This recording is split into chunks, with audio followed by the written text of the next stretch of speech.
Hello everyone, welcome to the third lecture of entomology on my YouTube channel Go for Agriculture।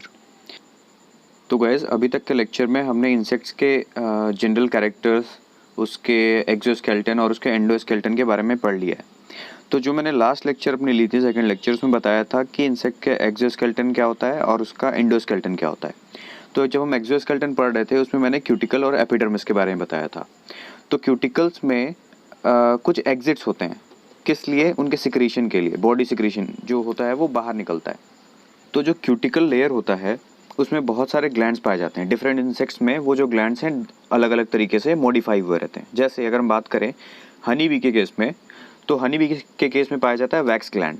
ठीक है, जैसे हम जानते हैं जब हनी बी हनी को रिगरगेट करती है अपने हनी कॉम में, तो उसको वैक्स लेयर से क्या करती है, कवर कर देती है, ताकि हनी जो है ऊज आउट होकर बाहर ना आए। ठीक है, तो ये वैक्स ग्लैंड हो गया हनी के केस में। ठीक है, दूसरा होता है लैक ग्लैंड। वो कहाँ होता है? लैक इंसेक्ट के केस में। ठीक है, थर्ड होता है मोल्टिंग ग्लैंड, जिसके बारे में अभी हम मोल्टिंग पढ़ेंगे तो उसमें डिटेल में पढ़ेंगे मोल्टिंग ग्लैंड के बारे में। ठीक है, और लास्ट होता है पॉइजन ग्लैंड, जो कि स्लग कैटरपिलर्स में पाए जाते हैं। ठीक है, तो हमारा अगला टॉपिक है functions of body wall. Body wall means exoskeleton. तो एक्सोस्केलेटन का मेन फंक्शन क्या है? प्रोटेक्शन का। तो इसीलिए उसका पहला जो प्रॉपर्टी है वो क्या है? It acts as external armour. दूसरा है it protects the organ from injury. जो उसके विशरल ऑर्गन्स हैं इंसेक्ट्स के, उसको प्रोटेक्ट करने में हेल्प करता है। थर्ड क्या है? It protects the insect from chemicals, parasite and predators. Chemicals क्या मतलब? डिफरेंट इंसेक्ट्स क्या होते हैं, दूसरे इंसेक्ट्स को मारने के लिए क्या करते हैं, different type of chemicals release करते हैं। तो इंसेक्ट्स के ऊपर क्या होता है कि इसका जो क्यूटिकल या फिर एक्सोस्केलेटन है प्रोटेक्ट करने में हेल्प करता है पैरासाइट से, प्रीडेटर्स से और डिफरेंट केमिकल से। चौथा है जो मसल्स हैं इंसेक्ट्स के, वो अटैच कहाँ होते हैं? उसके इंडोस्केलेटन से। और इंडोस्केलेटन किस चीज़ से बना हुआ है? यही जो एक्सोस्केलेटन है वो अंदर की तरफ इन्वेड कर जाता है बॉडी में। यानी कह सकते हैं कि जो बॉडी वॉल ही है वही मसल अटैचमेंट में हेल्प करता है। अगला है कि जो बॉडी है उसके ऊपर मैंने क्या बताया था? Cuticle layer. क्यूटिकल क्या होता है? स्क्लेरोटाइज्ड लेयर होता है, मतलब एक ऑयल लेयर होता है उसके ऊपर, ऑयल जैसा कुछ लेयर होता है जो कि पानी, जो बॉडी में पानी है उसको इवेपोरेट होने में कह सकते हैं, फिर वाटर लॉस को बचाता है। ठीक है, मतलब उस चीज़ को बना देता है वाटर रेजिस्टेंट। ठीक है, अगला है it helps to sense the environment, क्योंकि हम जानते हैं क्यूटिकल जो लेयर है उसी के ऊपर बहुत सारे इंसेक्ट्स के सेंसरी ऑर्गन्स पाए जाते हैं, जैसे एंटीना हो गया, आई हो गया। तो ये एज अ सेंसरी ऑर्गन भी हेल्प करता है। ठीक है, और लास्ट है ये जो सबसे ऊपर जो लेयर है इंसेक्ट के ऊपर, यही इंसेक्ट के बॉडी को क्या करता है? कलर प्रोवाइड करता है। तो जो डिफरेंट डिफरेंट इंसेक्ट्स में कलर होते हैं वो भी उसके बॉडी वॉल यानी एक्सोस्केलेटन की वजह से होते हैं। तो गाइज आज का जो हमारा मेन टॉपिक है वो है माउल्टिंग और उसके प्रोसेस के बारे में पढ़ना। तो चलिए स्टार्ट करते हैं आज के अपने लेक्चर को। तो माउल्टिंग क्या होता है कि हमने बहुत सारे इंसेक्ट्स में देखा होगा कि वो अपने ओल्ड जो एक्सोस्केलेटन है उसको श्रेड ऑफ कर देते हैं, छोड़ देते हैं। ठीक है, और उनके बॉडी के ऊपर क्या हो जाता है? नया बॉडी वॉल बन जाता है।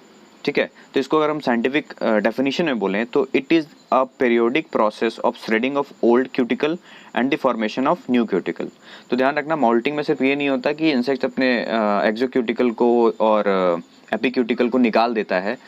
उसमें क्या होता है कि निकालना और साथ साथ नया क्यूटिकल का फॉर्मेशन, ये दोनों माउल्टिंग कहलाता है। मतलब इसमें होगा क्या कि ओल्ड क्यूटिकल थ्रेड ऑफ हो जाएगा और न्यू क्यूटिकल का क्या हो जाएगा? फॉर्मेशन हो जाएगा। ठीक है, तो जो पार्ट एक्सोस्केलेटन का निकल जाता है, हर बार माउल्टिंग के बाद निकल जाता है, उसको हम लोग क्या बोलते हैं? एक्सुविया कहते हैं, EXUVIA। ठीक है, और इस माउल्टिंग के प्रोसेस का दूसरा नाम क्या होता है? एक्डायसिस भी कहते हैं इसको। ठीक है, ये इंसेक्ट्स के लाइफ साइकिल में कई बार होता है। ठीक है, और ये जो इंसेक्ट्स में जो होता है ये इमेच्योर स्टेजेस में होता है। ठीक है, तो दो माउल्टिंग जो हुआ कंसेक्यूटिव माउल्टिंग, उसके बीच के टाइम को हम लोग क्या बोलते हैं? स्टेडियम कहते हैं। ठीक है, और एक माउल्टिंग से सेकंड माउल्टिंग हुआ तो उसके बीच के डिफरेंस को स्टेडियम, और जो नया स्टेज बनता है, मतलब एक माउल्टिंग के बाद जो माउल्टिंग 2 स्टेज बना, हर स्टेज को हम लोग क्या बोलते हैं? Instar, INSTAR। ठीक है, यहाँ मैंने एक फ़ोटो दिखाया है जिसमें माउल्टिंग होने पे जो उसका जो क्यूटिकल है वो बाहर आ गया है। ठीक है, अब हम मेन पढ़ेंगे इसके स्टेप्स के बारे में। तो देखो, माउल्टिंग जो होता है इसमें बहुत सारे स्टेप्स हैं। लेकिन मैंने यहाँ पे मेन 2 स्टेप्स के बारे में बात करा है, इन्हीं 2 स्टेप्स को हम डिटेल में पढ़ेंगे। तो माउल्टिंग जब किसी इंसेक्ट्स में होता है, किसी भी इंसेक्ट में होता है, तो 2 चेंजेस होती हैं, पहले बिहेवियरल चेंजेस और दूसरा फिजिकल चेंजेस। तो पूरा कहानी स्टार्ट कैसे होता है, क्या होगा, जो इंसेक्ट्स होगा वो खाना छोड़ देगा, यानी स्टॉप फीडिंग। दूसरा, वो बहुत ज़्यादा इनएक्टिव हो जाएगा, ठीक है, और अपने में intake of air and water को बढ़ा लेगा, ठीक है। तो ये चीज़ें इसके बिहेवियरल चेंजेस में आती हैं। मतलब अब देखो, कोई भी इंसेक्ट या फिर कोई भी ऑर्गेनिज्म जब इनटेक ऑफ एयर और वाटर जब बढ़ा लेता है तो उसके बॉडी में क्या हो जाता है, ब्लड फ्लो ज़्यादा हो जाता है, ठीक है। तो ये इसके किस में चेंजेस आता है, बिहेवियर में। अब चीज़ें स्टार्ट होती है ब्रेन से। तो ब्रेन में सबसे पहले क्या होता है, जो ब्रेन के जो सेल्स हैं यानी न्यूरॉन्स, वो प्रोथोरेसिकोट्रोपिक हार्मोन का रिलीज़ करते हैं, ठीक है। ये ब्रेन से जो हार्मोन है ये रिलीज़ हुआ और प्रोथोरेसिक ग्लैंड के पास पहुंचा।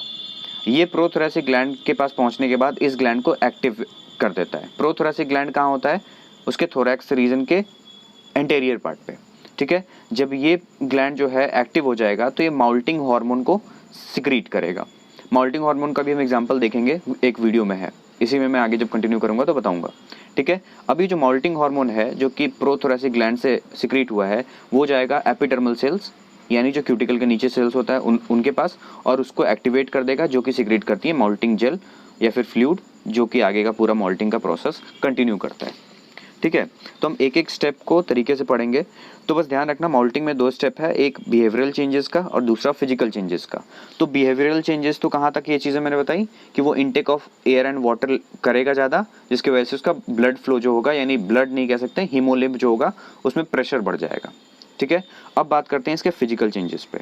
तो फिजिकल चेंजेस में क्या होगा, जो उसका एपिडर्मल सेल्स हैं, ठीक है, एपिडर्मल सेल्स वो क्या हो जाएंगे, अपने साइज में बढ़ जाएंगे, उसकी एक्टिविटी क्या हो जाएगी, बढ़ जाएगी, प्रोटीन कंटेंट क्या होगा, वो भी बढ़ जाएगा। इस चीज़ को हम अब समझते हैं वीडियो से। तो सबसे पहले क्या होता है, जो एपिडर्मल सेल्स हैं वो जो है अपनी एक्टिविटी को बढ़ा देते हैं, ठीक है, उसमें प्रोटीन कंटेंट बढ़ जाता है और जो सेल्स हैं साइज़ में बड़े हो जाते हैं। उसके बाद क्या होता है, सेल डिवीजन करके, और ये सेल डिवीजन क्यों होता है, अभी मैंने क्या बताया था कि जो ब्रेन सेल्स हैं उन्होंने हार्मोन रिलीज़ करा है, फिर प्रोथोरेसिक ग्लैंड जो है उसने हार्मोन रिलीज़ करा है, और वो फाइनली जो हार्मोन है वो कहाँ आता है, इस जो नीचे लेयर ऑफ सेल्स हैं, ये एपिडर्मल सेल्स हैं, इनके पास आता है, और इनमें क्या कर देता है, इन सेल्स को क्या कर देता है, वो एक्टिवेट कर देता है। एक्टिवेट कर देना मतलब इनकी एक्टिविटी बढ़ जाती है, प्रोटीन कंटेंट बढ़ जाता है, और ये सेल्स फाइनली क्या करने लग जाते हैं, अपने आप को माइटोटिकली डिवाइड करते हैं। जब इन सेल्स का नंबर बढ़ने लगता है, ठीक है, अभी हम देखेंगे, अब इन सेल्स का नंबर क्या हो जाएगा, बढ़ेगा। अब सेल्स के नंबर बढ़ने से क्या होगा, टेंशन इंक्रीज होगा, ठीक है। टेंशन बढ़ने की वजह से क्या हो जाएगा, जो लेयर है, ये जो लेयर दिख रहा है यहाँ पे, ये जो लेयर है ब्लू लेयर, ये है हमारा इंडोक्यूटिकल, ये है एक्सोक्यूटिकल लेयर, और ये है सबसे ऊपर जो है एपीक्यूटिकल, ठीक है। तो अब ये जो लेयर है उसमें स्पेस बन जाएगा, क्यों होगा, जो सेल्स हैं क्यूटिकल के वो क्या हो जाएंगे, उसमें टेंशन इंक्रीज हुआ और वो सेल्स क्या हो जाएंगे, लूज हो जाएंगे, यानी एपिडर्मिस से क्या हो जाएंगे, वो अपने आप को डीअटैच कर लेंगे। इस प्रोसेस को हम लोग बोलते हैं एपोलाइसिस, ठीक है। तो अभी सबसे पहला स्टेप में क्या हुआ, एपोलाइसिस हुआ, यानी ये जो स्पेस है वो फॉर्म हो गया। अब इस ये जो स्पेस बना है इसमें क्या होगा, इसमें सिक्रीशन होगा।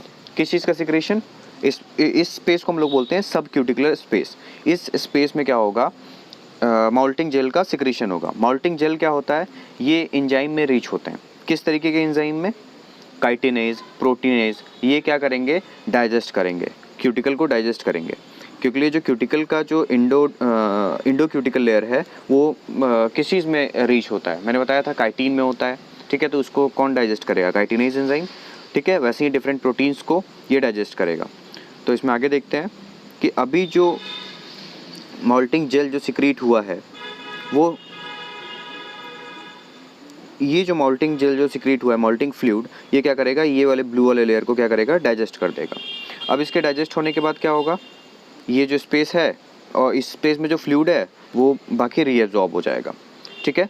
और उसके ऊपर क्या होगा, न्यू एपीक्यूटिकल का फॉर्मेशन हो जाएगा, यानी ये स्पेस वैसी ही है और नीचे नया एपीक्यूटिकल, यानी जो ये जो ऊपर वाला पीला वाला लेयर है ना, ये वाला, यहाँ पे भी एक न्यू लेयर फॉर्मेशन हो जाएगा। तो ओवरऑल जो बात अभी हो रहा है वो क्या हो रहा है, माउल्टिंग जेल आया और माउल्टिंग जेल ने जो इंडो क्यूटिकल है उसको डाइजेस्ट कर दिया और नया ऊपर में एपीक्यूटिकल का फॉर्मेशन हो गया, ठीक है। अब बनेगा हमारा अंदर में प्रोक्यूटिकल। प्रोक्यूटिकल किसको बोलते हैं, एक्सोक्यूटिकल और एंडोक्यूटिकल। तो यहाँ पे जो नया लेयर बना है, यहाँ पे गौर से देखना, ये वाला लेयर, ये जो येलो वाला लेयर है, यहाँ पे जो नया लेयर बना है इसके नीचे अगर ध्यान दो तो इसके नीचे ब्लू रंग का जो लेयर है वो फिर से बन गया। ये क्या है, इंडोक्यूटिकल। और पतला सा ब्राउन रंग का जो लेयर है वो क्या बन गया, हमारा एक्सोक्यूटिकल। यानी नीचे देखो जो प्रोक्यूटिकल है उसका फॉर्मेशन हो गया और ऊपर में एपिक्यूटिकल का फॉर्मेशन हो गया। मैंने बताया था एपिक्यूटिकल डिफरेंट लेयर्स में होते हैं, 5 लेयर में। तो इसमें धीरे धीरे करके क्या होगा, वैक्स लेयर, सीमेंट लेयर का फॉर्मेशन होता चला जाएगा। यानी ऊपर वाला जो येलो वाला लेयर है जो एपिक्यूटिकल है वो कंप्लीट अपने आप को बना लेगा। तो ये ऊपर वाला जो लेयर था जो पहले से इंसेक्ट्स में था वो क्या हो गया, अलग हो गया बॉडी से और एक नया लेयर फॉर्म हो गया। अब देखो ऊपर वाला जो लेयर है वो क्या है, अगर लेंथ में, ये तुम्हें लेंथ से समझाया हुआ है, इसका लेंथ क्या है, कम है अंदर वाले लेयर से। ताकि अंदर, इससे क्या फ़ायदा होगा, जो अंदर होगा छोटा है, अंदर जो है बड़े लेंथ में है और बाहर जो है वो छोटे लेंथ में है। तो अंदर क्या होगा, प्रेशर क्रिएट होगा और जो पहले का यानी जो ओल्ड है जो क्यूटिकल है वो क्या हो जाएगा, उस पर प्रेशर क्रिएट करके उसको बाहर निकालेगा। ठीक है, तो आगे देखते हैं इसमें। तो जो एपिक्यूटिकल लेयर है पुराना वाला, उसका लेंथ छोटा है और नीचे वाला जो है वो बड़ा है। तो इसके वजह से क्या होगा, ये जो लेयर है एपिक्यूटिकल का वो पेरिस्टाल्टिक मूवमेंट से क्या होगा, बाहर निकल जाएगा। ठीक है, और इसके बाद अपना एक्सोक्यूटिकल और एंडोक्यूटिकल तो फॉर्म हो ही चुका है। तो ये जो पूरा प्रोसेस है इसमें हुआ क्या है कि हम जो पूरा प्रोसेस देख रहे हैं स्टार्ट कहाँ से हुआ, ब्रेन से। और ब्रेन फिर किसको, एंडोक्राइन ग्लैंड को हार्मोन से एक्टिवेट करता है और वो जो एंडोक्राइन ग्लैंड है वो हमारे एपिडर्मल सेल्स को एक्टिवेट करता है।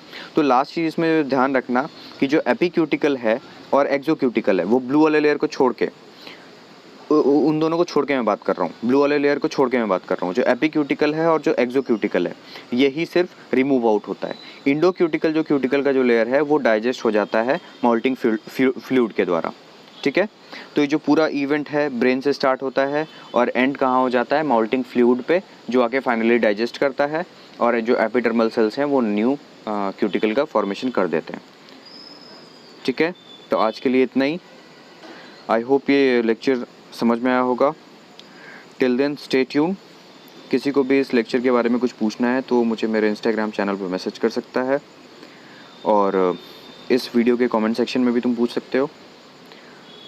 मेरे चैनल को सब्सक्राइब करो, गो फॉर एग्रीकल्चर। और जिसको भी इस वीडियो की PDF चाहिए, PPT चाहिए, वो नीचे दिए गए लिंक से डाउनलोड कर सकता है। Thank you.